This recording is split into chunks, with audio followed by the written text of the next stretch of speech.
다같이 사도신경으로 신앙 고백 드리겠습니다.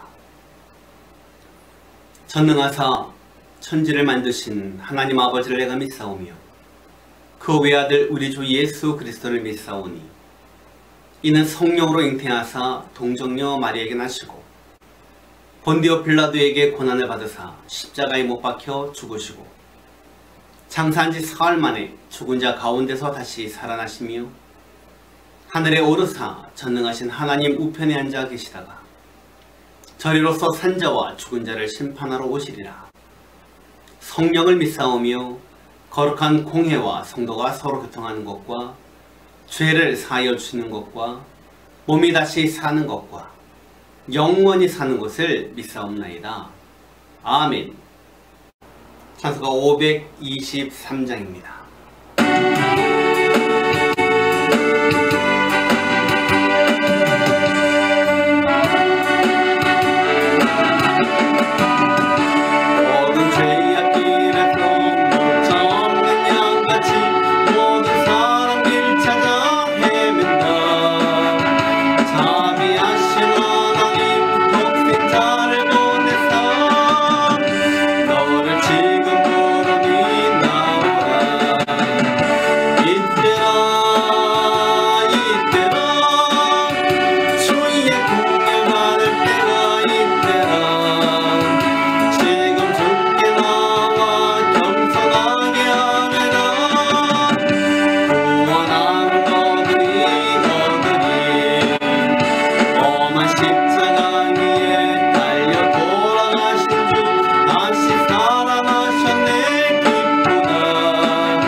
오늘 우리에게 주시는 하나님의 말씀은 에베소서 4장 17절에서 19절까지의 말씀입니다. 제가 봉독해 올리겠습니다. 그러므로 내가 이것을 말하며 주 안에서 증언하노니 이제부터 너희는 이방인이 그 마음이 허망한 것으로 행함같이 행하지 말라. 그들의 총명이 어두워지고 그들 가운데 있는 무지함과 그들의 마음이 굳어짐으로 말미암아 하나님의 생명에서 떠나 있도다. 그들이 감각 없는 자가 되어 자신의 방탕에 방임하여 모든 더러운 것을 욕심으로 행하되. 아멘.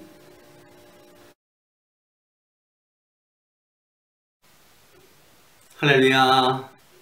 오늘도 주 앞에 나와 예배하는 여러분에게 하나님의 사랑과 은혜가 넘쳐나시기를 주님의 이름으로 축원을 드립니다.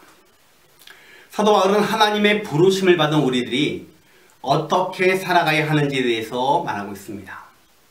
즉 부르심을 받은 우리는요, 서로 연합하며 하나 되게 하신 것을 힘써 지키며 살아야 한다는 것이에요.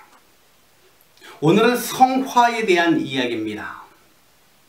즉 성도들이 거룩함에 대한 말씀인 것입니다. 여러분, 우리들의 삶을 크게 세 부분으로 이야기합니다. 첫 번째 단계는요, 거듭남의 단계입니다. 여기에서는요, 우리가 예수 그리스도를 믿은 다음에 나의 구주로 영접하고 나서 구원의 확신을 갖는 단계가 바로 첫 번째 거듭남의 단계죠. 그 다음에 두 번째는요, 성화의 단계입니다. 성화는요, 구원받은 우리들이 이 세상에서 거룩한 삶, 즉 구별된 삶을 살려고 애쓰는 단계입니다. 이 단계는 하나님의 나라에 갈 때까지 계속되는 그런 단계인 것이죠. 그 다음에 세 번째는 영화의 단계입니다. 이것은 구원의 최종 단계인데요. 구원받은 성도들이요, 하나님 나라에서 영원한 행복을 누리는 것입니다. 이 영화는요, 마지막 날에 부활함으로써 절정에 이르게 되어 있습니다. 이 땅에서 우리 성도들이 늘 생각하면서 힘써야 될 것은 바로 성화입니다. 바로 거룩한 삶을 말하는 것이에요. 우리 성도들 가리켜 거룩한 백성이라고 이야기합니다. 그것은 우리들의 행실이 거룩하기 때문에 거룩하다고 말하는 것이 아닙니다. 우리가 예수 그리스도를 믿은 다음에 우리의 모든 죄가 사함받고 구원받은 하나님의 백성이 되었기 때문에 우리를 가리켜 거룩한 백성이라고 말하는 거예요. 내가 거룩한 것이 아니라 예수님께서 나를 거룩하다고 칭해 주시는 것입니다.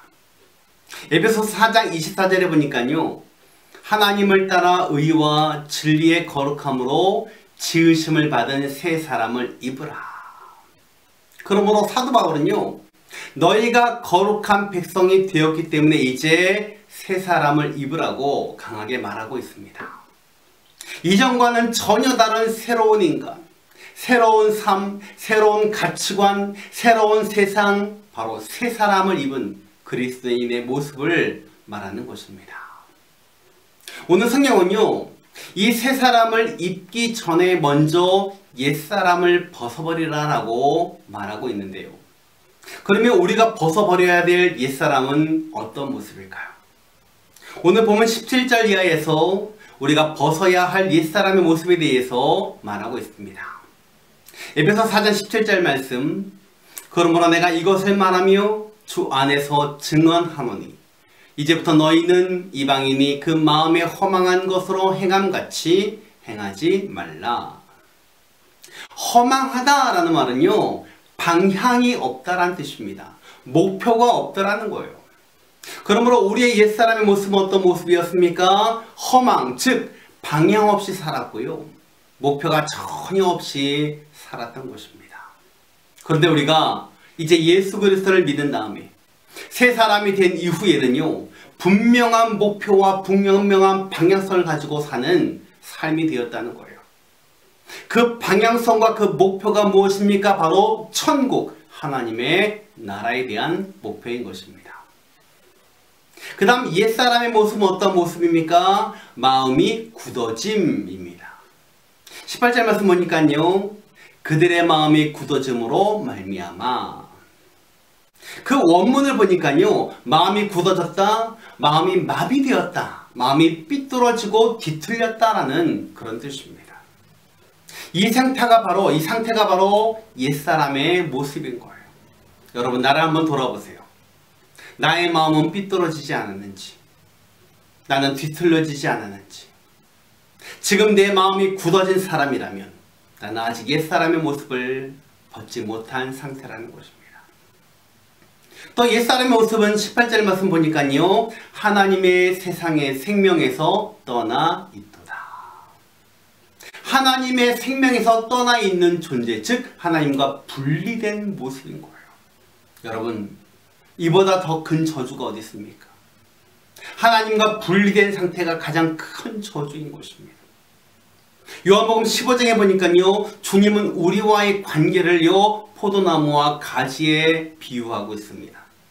요한복음 15장 5절 말씀, 나는 포도나무요 너희는 가지라. 그가 내 안에 내가 그 안에 거하면 사람이 열매를 많이 맺나니 나를 떠나서는 너희가 아무것도 할 수 없습니다. 가지의 최대 비극이 무엇입니까? 나무에서 끊어지는 거예요. 마찬가지로 우리 인간의 최대의 비극은요, 생명의 근원이신 하나님으로부터 분리된 것, 이게 최대의 비극인 것입니다. 이 결과가 무엇입니까? 바로 영원한 죽음이라는 것입니다. 이것이 바로 옛사람의 모습인 거예요. 또 옛사람의 모습이 무엇입니까? 감각이 없어졌습니다. 19절에 보니까 그들이 감각 없는 자가 돼요. 근데 여러분, 사실 감각이 없어진 것이 아니잖아요. 오히려 이 시대는 감각이 더 발달되어 있지 않습니까? 여러분, 우리들의 문화를 보십시오. 감각 문화입니다. 눈을 즐겁게 하고 입을 즐겁게 하고 말초신경을 자극하고 그런 어떤 세상적인 감각이 얼마나 발달되어 있습니까? 그런데 하나님을 향한 감각, 의를 향한 감각, 진리와 진실을 향한 감각은 점점 없어진다는 것입니다. 이것이 바로 옛사람의 모습이었던 것입니다. 그 다음 옛사람의 모습은요, 자신을 방탕에 방임한다는 것입니다. 19절에 보니까는 자신을 방탕에 방임하여 모든 더러운 것을 욕심으로 행하되, 자신을 방탕에 그냥 버리고 만다는 거예요. 그래서 옛사람은요, 자기 멋대로 살아요. 마치 궤도를 이탈한 행성처럼 무질서와 어둠 가운데 자신을 그냥 내버려 둔다는 것이에요.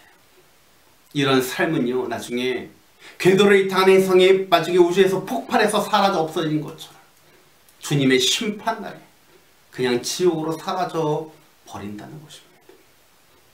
여러분, 지옥에 가는 거 어렵지 않습니다. 그냥 가만히 있으면 되는 거예요. 내 자신을 그냥 세상에 가만히 놔두면 자동적으로 지옥 가게 되어 있습니다. 말씀을 줄입니다. 지금까지 우리는 옛사람의 모습을 살펴보았습니다. 그것이 이전의 나의 모습이었습니다. 근데 사도 바울은요, 아주 강력하게 이 옛사람의 모습을 벗어버리라 라고 말하고 있습니다. 그리고 새 사람을 입으라. 우리 모든 성도님들, 옛사람의 모습을 완전히 벗어버리고 예수 그리스도로 말미암아 새 사람을 입어서 늘 승리하며 사시기를 주님의 이름으로 축원을 드립니다. 기도하겠습니다. 지금은 우리 구주 예수 그리스도의 은혜와 하나님 아버지의 극진하신 사랑하심과 성령의 충만하신 은혜가 이전에 추악했던 옛사람의 모습을 벗어버리고 새 사람을 입어 그리스도의 향기를 나타내며 살기를 소원하는 사랑하는 모든 성도들 머리 위에 지금부터 영원토록 함께 있을지어다. 아멘.